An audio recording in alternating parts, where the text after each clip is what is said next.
Hello student, आज हम लोग पढ़ेंगे चैप्टर संधारित्र तथा परावैद्युत। इसमें सबसे पहले हम लोग कुछ तथ्यों पर विचार करेंगे। सबसे पहले देखते हैं चालक तथा विद्युतरोधी अथवा परावैद्युत। चालक, विद्युतरोधी, चालक तथा विद्युतरोधी अथवा परावैद्युत।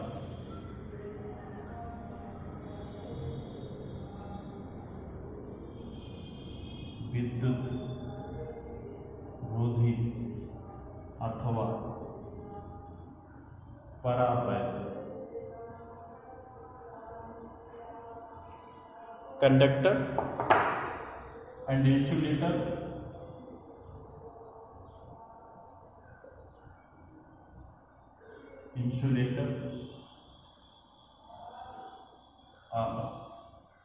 Die electric.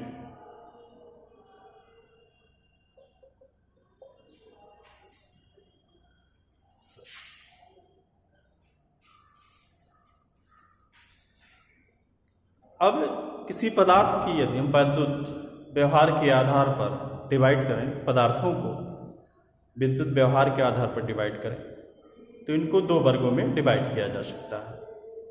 एक है चालक, पहला क्या है? चालक, कंडक्टर,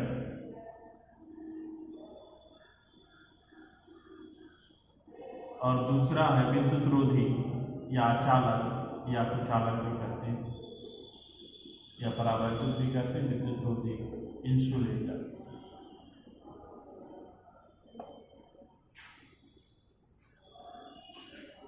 एक हो गई कंडक्टर्स, दूसरा हो गया इंसुलेटर्स। कंडक्टर्स, इंसुलेटर्स या डाइइलेक्ट्रिक्स। अब ध्यान दीजिए, चालक तो वे पदार्थ जिनमें परावैद्युत क्षेत्र लगाने पर बहुत अधिक आवेशवाहक गतिमान हो जाते हैं, चालक कहलाते हैं।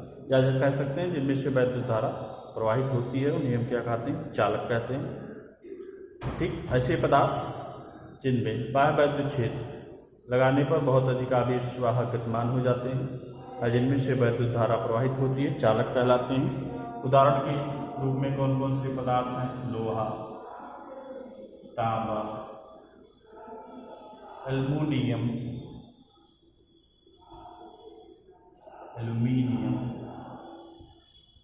ये सब कैसे पदार्थ? चालक पदार्थ। फिर दूसरा पदार्थ विद्युत रोधी के पदार्थ जिनमें सामान्यतः धारा प्रवाह संभव नहीं होता, अचालक अथवा विद्युत रोधी कहलाते हैं। और ऐसे पदार्थों में बात करें तो कोई मुक्त आवेश नहीं होता, जबकि चालकों में क्या पाया जाता है? मुक्त आवेश पाया जाता है, और इन्हीं मुक्त आवेशों के कारण चालकों में धारा का प्रवाह होता है। ठीक, तो मुक्त आवेशों के कारण धारा का प्रवाह होता है, जो इलेक्ट्रॉन होते हैं, मुक्त चालक इलेक्ट्रॉन, जबकि धनायन भी पाए जाते हैं जो कि स्थिर रहते हैं। अचालकों में कोई मुक्त आवेश पाया नहीं जाता, इसलिए इनमें धारा का प्रवाह नहीं होता। तो ऐसे पदार्थों को अचालक अथवा विद्युत रोधी कहते हैं। ये पदार्थ हैं आपकी लकड़ी, कागज, अभ्रक, ये सब ऐसे पदार्थ हैं जो विद्युत रोधी हैं। शुष्क वायु, ये सब विद्युत रोधी होते हैं। और इन्हीं पदार्थों को हम डाइइलेक्ट्रिक्स भी कहते हैं, परावैद्युत पदार्थ भी कहते हैं। चालकों को ही हम क्या कहते हैं? परावैद्युत पदार्थ के नाम से जानते हैं। तो इस तरह से पदार्थ दो प्रकार के होंगे वैद्युत व्यवहार के आधार पर, एक चालक, दूसरा विद्युत रोधी। आगे बढ़ते हैं।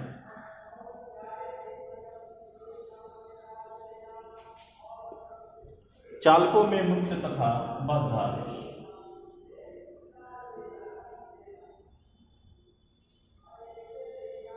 में मुक्त तथा बद्ध आवेश, free and bound charge inside a conductor free and bound charge inside a conductor. Free and bound charge inside a conductor. आप जानते हैं कि प्रत्येक, या आप जानते भी हैं और हम लोग बहुत पीछे से पढ़ते भी आ रहे हैं कि प्रत्येक पदार्थ छोटे छोटे कणों से मिलकर बना होता है, जिन्हें हम क्या कहते हैं, परमाणु कहते हैं। या ऐसा कह सकते हैं, पहले अणु कहा गया कि छोटे छोटे कण अणु होते हैं, फिर अणु किससे मिलकर बने होते हैं, परमाणु से मिलकर होते हैं। परमाणु होता कैसा है, विद्युत उदासीन होता है। अब परमाणु संरचना की बात करें तो परमाणु के बीच में नाभिक पाया जाता है, जिसमें क्या पाए जाते हैं, न्यूट्रॉन और प्रोटॉन। न्यूट्रॉन और प्रोटॉन पर देखें तो न्यूट्रॉन विद्युत उदासीन होता है, जबकि प्रोटॉन पर कैसा पाया जाता है, धनावेश पाया जाता है। नाभिक के चारों ओर विभिन्न कक्षाओं में इलेक्ट्रॉन परिक्रमण करते हैं।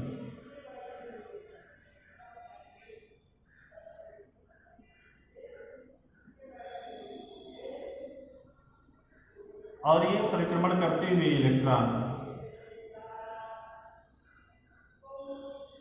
नाभिक से आकर्षण बल द्वारा बंधे रहते हैं। नाभिक पर का जो कुल धनावेश होता है, वह नाभिक के बाहर जो इलेक्ट्रॉन परिक्रमण कर रहा होता है उसके कुल ऋणावेश के बराबर होता है। और इस तरह से परमाणु क्या होता है, वैद्युत उदासीन होता है। धन और ऋण आवेश बराबर हो जाने के कारण टोटल आवेश क्या हो जाता है, शून्य हो जाता है, अर्थात परमाणु कैसा हो जाता है, विद्युत उदासीन बन जाता है। परमाणु के जो इलेक्ट्रॉन होते हैं विभिन्न कक्षाओं में परिक्रमण करते हैं, इनकी ऊर्जाएं विभिन्न कक्षाओं में भिन्न भिन्न होती हैं। नाभिक के जो निकटतम कक्षा में इलेक्ट्रॉन परिक्रमण करता है, जैसे यहाँ का, वह सबसे अधिक आकर्षण बल से बंधा होता है। लेकिन ज्यों ज्यों नाभिक से कक्षा की दूरी बढ़ती जाती है, धीरे धीरे यह आकर्षण बल घटता जाता है। यह आकर्षण बल सबसे कम होता है जो सबसे बाहरी कक्षा में इलेक्ट्रॉन परिक्रमण करता है। यहाँ इसके और नाभिक के बीच लगने वाला आकर्षण बल सबसे कम होता है, या कह सकते हैं बहुत क्षीण भी होता है।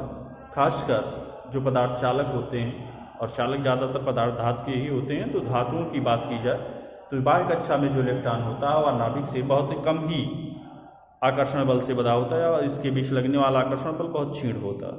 इनको थोड़ी सी भी ऊर्जा मिल जाती है तो ये कह सकते हैं कि परमाणु से अलग हो जाते हैं। और इन्हीं कक्षा के इलेक्ट्रॉनों को हम एक नाम देते हैं, संयोगी इलेक्ट्रॉन भी कहते हैं।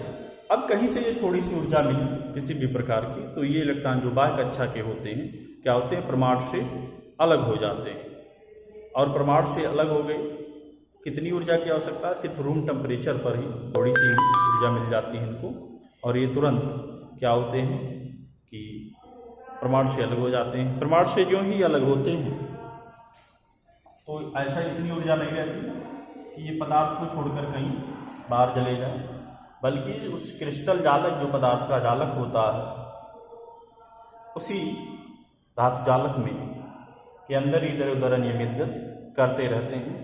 और जो इलेक्ट्रॉन बाहर निकल जाता है उस इलेक्ट्रॉन को हम कहते हैं मुक्त इलेक्ट्रॉन। यानी परमाणु से जो इलेक्ट्रॉन बाहर निकल गया उसको क्या कहेंगे, मुक्त इलेक्ट्रॉन, फ्री इलेक्ट्रॉन कहते हैं इसको। अब इन परमाणु से इलेक्ट्रॉन निकल गया तो एक ऋणात्मक आवेश की क्या हो जाती है, कमी। उस स्थिति में परमाणु किसमें चेंज हो जाता है, धन आयन में। परमाणु चेंज हो जाता है किसमें, धन आयन में। अब इस तरह से पदार्थ के अंदर दो प्रकार के आवेश पाए जाते हैं। एक वह आवेश जो पूरे पदार्थ में इधर उधर अनियमित गति करता रहता है इलेक्ट्रॉन के रूप में, फिर इलेक्ट्रॉन के रूप में। और दूसरा शेष परमाणु जिस पर कैसा आवेश होता है, धनावेश होता है। अब जो फ्री इलेक्ट्रॉन इधर उधर अनियमित गति करता रहता है, इसी को कहते हैं हम मुक्त आवेश। कौन सा आवेश कहते हैं? मुक्त आवेश कहते हैं। और दूसरा जो धनायन होता है, जो गति नहीं कर सकता बल्कि स्थिर रहता है, इसी को हम कहते हैं बद्ध आवेश।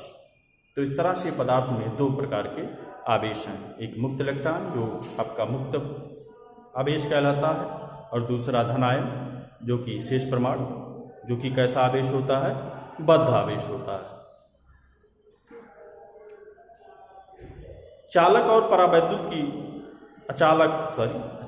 परावैद्युत की बात करें तो अचालकों और परावैद्युतों में फ्री इलेक्ट्रॉन पाया नहीं जाता, यानी इनमें मुक्त आवेश नहीं पाए जाते।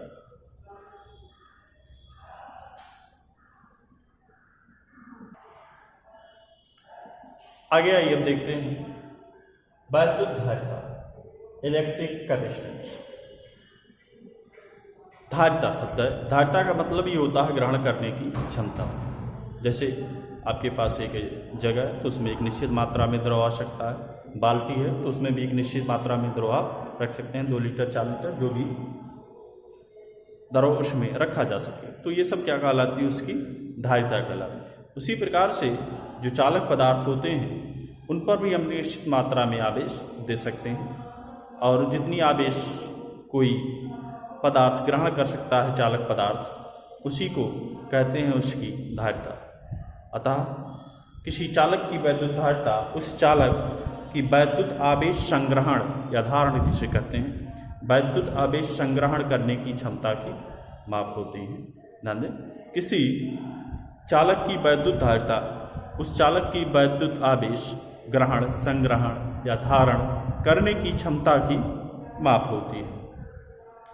अब यदि हम किसी चालक को आवेश देते हैं तो चालक को आवेश देने से जो आवेश देते जाते हैं, धीरे धीरे उसका वैद्युत विभव आवेश के ही अनुपात में बढ़ता जाता है। जैसे किसी पात्र में पानी डालते जाएं तो पानी के तल की ऊंचाई क्या होती है? धीरे धीरे बढ़ती जाती है। किस अनुपात में? जिस अनुपात में आप पानी डाल रहे हैं।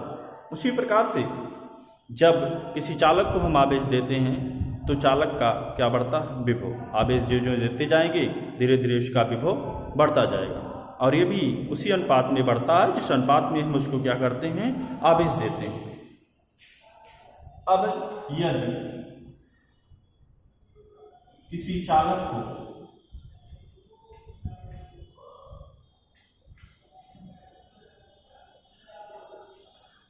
Q आवेश देने पर उसके विभव में वृद्धि V है, तब ये दोनों एक दूसरे के क्या होते हैं? समानुपाती होते हैं। प्रोपोर्शनल टू V, चालक को दिया गया आवेश में विभव वृद्धि की क्या होता है? अनुक्रमानुपाती होता है। और प्रोपोर्शनल चिन्ह हटाने के लिए हम एक कांस्टेंट यहाँ यूज कर लेते हैं, तो प्रोपोर्शनल चिन्ह हट गया, एक कांस्टेंट यूज करेंगे CB, जहाँ C क्या है? यहाँ C एक नियतांक,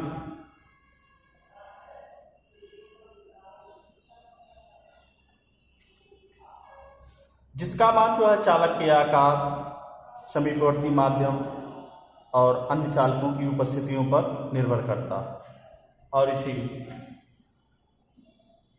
चालक की वैद्युत धारिता कहते हैं।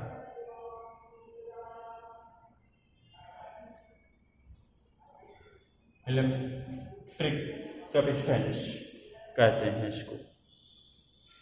अब ये वैद्युत धारिता है तो यहां से C बराबर लिख सकते हैं Q/V। ये मिल गई किसी चालक की धारिता। अब यहां से डिफाइन कर सकते हैं इसको कि किसी चालक की धारिता उस चालक को दिए गए आवेश तथा चालक के विभव में होने वाली वृद्धि के अनुपात को कहते हैं। किसी चालक की वैद्युत धारिता चालक को दिए गए आवेश तथा उसके विभव में होने वाली वृद्धि के अनुपात को कहते हैं। ध्यान दें फिर से, किसी चालक की जो धारिता है, चालक को दिए गए आवेश तथा उसके विभव में होने वाली वृद्धि के अनुपात को कहते हैं। अब इसका मात्रक भी आप आसानी से ज्ञात कर सकते हैं। धारिता का मात्रक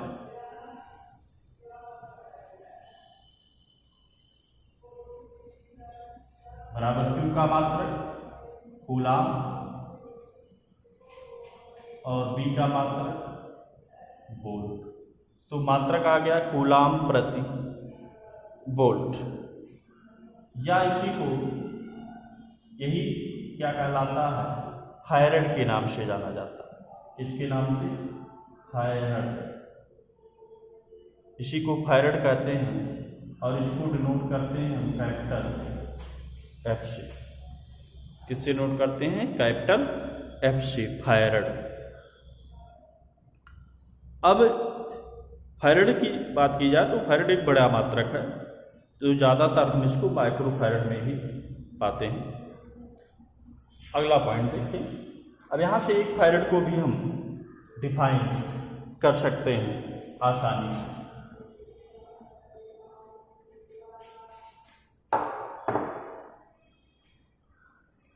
इस फार्मूले में देखें, यदि Q बराबर 1 कूलाम आवेश दिया जाए तथा उससे विभव में परिवर्तन 1 वोल्ट हो, कितना हो? 1 वोल्ट हो, तो धारिता C बराबर हो जाएगी 1/1 = 1 फैरड। यानी यदि किसी चालक को 1 कूलाम आवेश देने से उसके विभव में 1 वोल्ट की वृद्धि हो, तो उस चालक की धारिता 1 फैरड होगी। फिर से ध्यान दें, यदि किसी चालक को 1 कूलाम आवेश देने पर उसके विभव में वृद्धि 1 वोल्ट की होती है, तो उस चालक की धारिता 1 वोल्ट होगी। इसके अन्य भी मात्रक हैं फैरड के बजाय, एक होता है माइक्रो फैरड म्यूएम।